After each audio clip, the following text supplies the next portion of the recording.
Welcome to The Explainer. Today, we're going to pull back the curtain on education itself. We're going to uncover the core philosophies, those hidden blueprints that literally design how, what, and why we learn.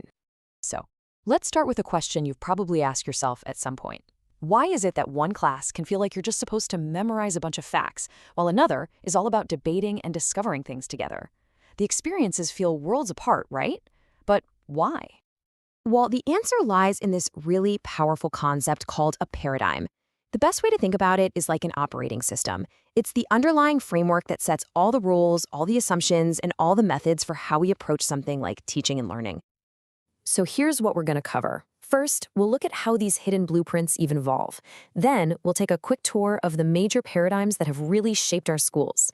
After that, we'll see them in action with a great example. And finally, we'll get into the big shift that's happening right now, something called learnification. Okay, let's dive right in.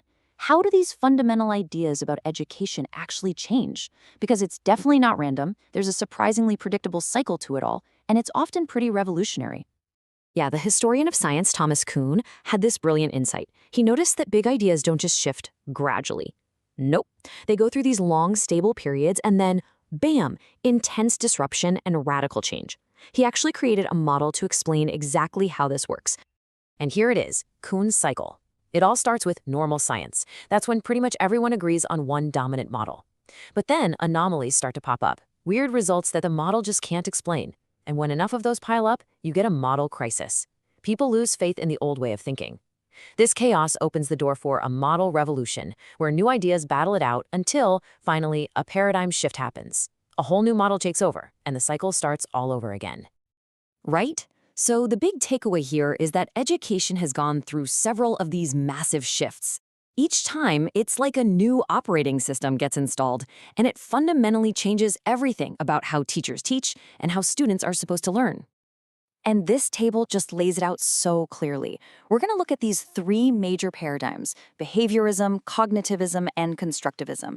And just look at the evolution here. The thing to really watch is the learner's role. See how it goes from totally passive to being an active creator of meaning?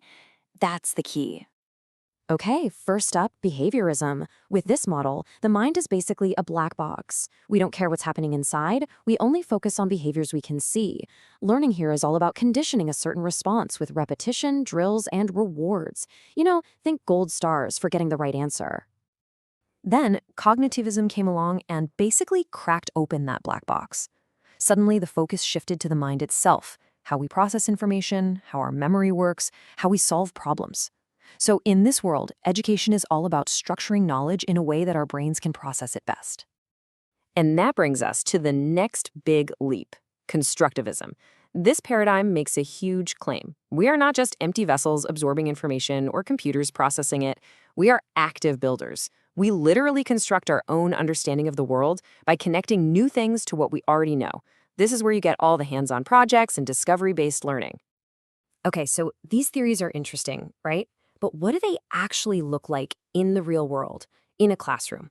Let's make it super concrete. Imagine we're all taking a class on professional ethics. So in a cognitivist classroom, the teacher is the expert. Their job is to define what ethical practice is and give you clear instructions. Simple enough. But on the other side, you have what's called a transformation paradigm, which grows out of constructivism. Here, the teacher's role is completely different. They're a facilitator. Their job is to create a safe space for you to explore your own values and figure out what it means for you to be an ethical person. And of course, the activities themselves look completely different. The cognitivist class, you're probably analyzing pre-written case studies to find the right answer. But the transformational class, you're in small groups, talking about your own experiences, your own ethical dilemmas. It's the difference between looking at a problem out there versus exploring one in here. And this really gets to the heart of it. The end goal is totally different. Is the point to learn how to apply rules to solve problems, what you might call ethical practice, or is the point to actually develop your character, your own personal values, so you can navigate the messy, ambiguous parts of life? That's what you could call virtuous practice. The paradigm you start with decides where you end up. All right, so all of that brings us right up to today, where, you guessed it, another massive shift is happening. A powerful new paradigm is taking hold, and it's really reshaping higher education. And it goes by the name learnification. What this describes is a huge shift in our language and our focus, away from the idea of teaching and almost entirely onto the process of learning. And it's really being driven by this push to make education more like a marketplace, where everything has to have a clear, measurable outcome. And the theorist Gert Biesta actually pinpoints the exact moment this happened. He points out that in the 1990s, the word teaching just starts to fade away in policy documents and research, while the word learning absolutely explodes. Everything became about learning outcomes, lifelong learning. You know the language. Now, this whole shift, it's not all good or all bad. It's got two sides. On one hand, it's great. It centers the student, it encourages accountability and clear goals. But there are also real challenges. When we become obsessed with only what we can easily measure, we run the risk of boiling down the incredibly rich, complex process of education into a simple checklist. And that can lead to a much narrower, standardized way of doing things. So, what's the big takeaway from all of this? It's that these paradigms are not just some abstract theories for academics to debate. They are the actual blueprints that build our classrooms and shape how we think. They have huge, real-world consequences for every single one of us. Which leaves us with a final question to think about. If you could design a school from scratch, what would its guiding paradigm be? What kind of person would you want that school to create?